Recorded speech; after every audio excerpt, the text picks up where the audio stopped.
Quando alguém se põe ao lado dos acorrentados, Deus transforma correntes em caminhos de esperança. Hoje, 6 de novembro, lembramos a figura inspiradora de São Leonardo de Noblac, santo patrono dos prisioneiros, das parturientes e dos cativos. Numa época marcada por guerras, saques e migrações, Leonardo ergueu-se como voz e ação em favor dos que estavam presos, não apenas em cadeias físicas, mas também nas prisões do medo, da miséria e da injustiça. A sua vida nos mostra que a santidade é inseparável da compaixão concreta.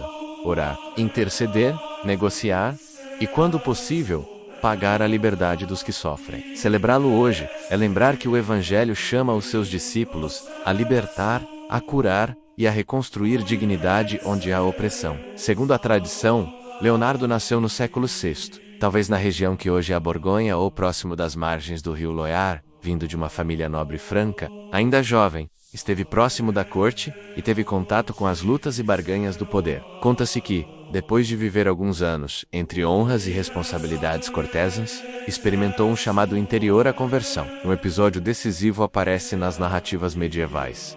Ao testemunhar a fragilidade humana diante da guerra e da injustiça, optou por abandonar privilégios para viver no recolhimento, na oração e no serviço aos pobres. Retirou-se então para o campo, buscou a vida eremítica e fundou um pequeno mosteiro em Noblac ou Noblacum, onde homens e mulheres podiam se recolher à oração e ao trabalho. A partir desse núcleo religioso, Leonardo iniciou uma missão pública muito concreta: visitar as prisões, conversar com as famílias dos cativos, intermediar acordos e, quando precisava, comprar a liberdade daqueles que não tinham meios. A sua decisão de deixar conforto por risco e proximidade com o sofrimento explica por que tantas comunidades passaram a considerá-lo o modelo do caridade. Naqueles tempos difíceis, a prática de raptos, resgates e cárceres por dívida era frequente. Sem sistemas modernos de justiça social, muitos ficavam à mercê de senhorios ou senhores de guerra. Leonardo tornou-se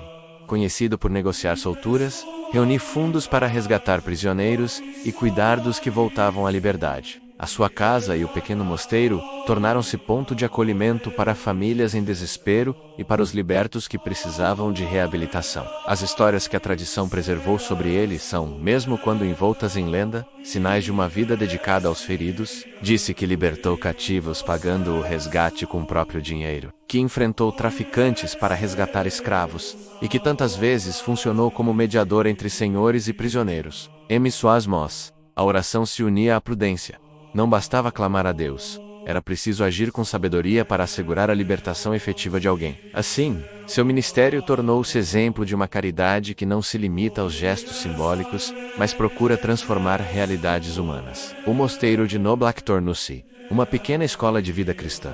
Lá, os irmãos aprendiam oração, trabalho manual e hospitalidade. Leonardo, como abade e orientador, tratava de formar o caráter de quem o cercava. Disciplina do coração, simplicidade e entrega aos outros. Essa formação monástica tinha um forte viés social. O recolhimento não oferecia fuga do mundo, mas força para enfrentá-lo com misericórdia. Além das atividades em favor dos cativos, Leonardo era invocado pelas mulheres no trabalho de parto. A antiga devoção popular notou nele um cuidado especial pelas mães e recém-nascidos, um sinal de que sua compaixão alcançava toda a fragilidade humana. Em várias regiões da Europa medieval, surgiram capelas e romarias em seu nome, assim como ritos tradicionais em que os camponeses traziam animais para serem abençoados, pedindo proteção e sustento. Como acontece com muitas vidas antigas, as fronteiras entre história e lenda se misturam. Narrativas populares contam que Leonardo possuía a capacidade de acalmar prisioneiros, de interceder por sua libertação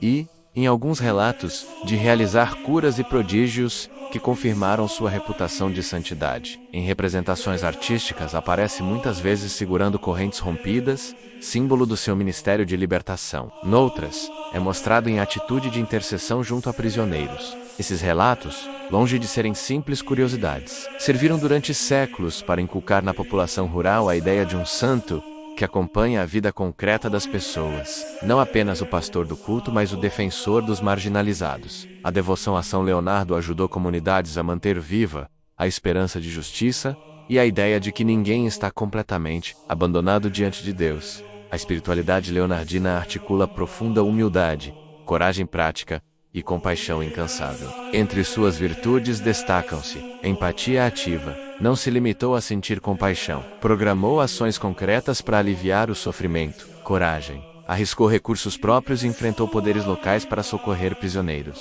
Hospitalidade. Transformou seu mosteiro em abrigo temporário para libertos e familiares. Simplicidade e austeridade.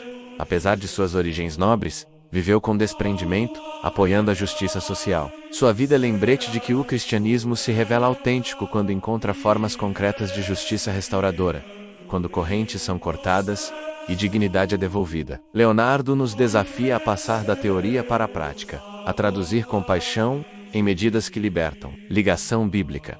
A missão de São Leonardo evoca passagens bíblicas que falam da libertação. O Espírito do Senhor está sobre mim, porque me ungiu para evangelizar os pobres, proclamar liberdade aos cativos. Reflexão prática para hoje: os cativos do nosso tempo assumem outras formas, vítimas do tráfico humano, presos por dívida, viciados, marginalizados pelas políticas econômicas, refugiados e migrantes.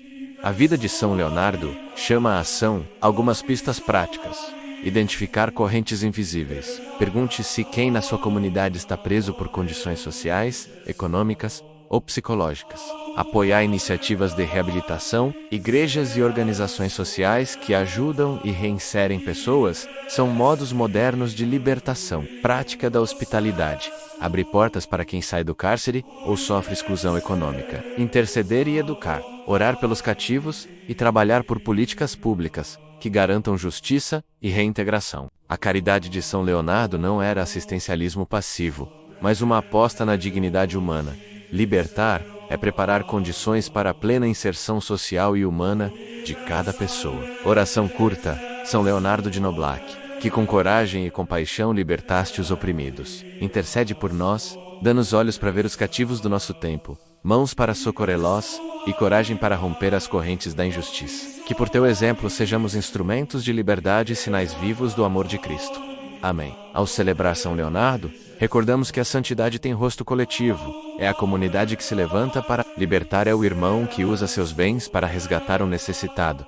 É a igreja que não teme sujar as mãos pelo bem do outro. Que a memória deste santo nos mova a agir com justiça, a orar com intensidade e a servir com criatividade, onde a dignidade é negada. Libertar outro é construir, na história humana, um pouco do reino de Deus. Se esta mensagem tocou o seu coração, curta, comente, compartilhe e inscreva-se. Abaixo algumas indicações de livros e produtos que podem ajudar você a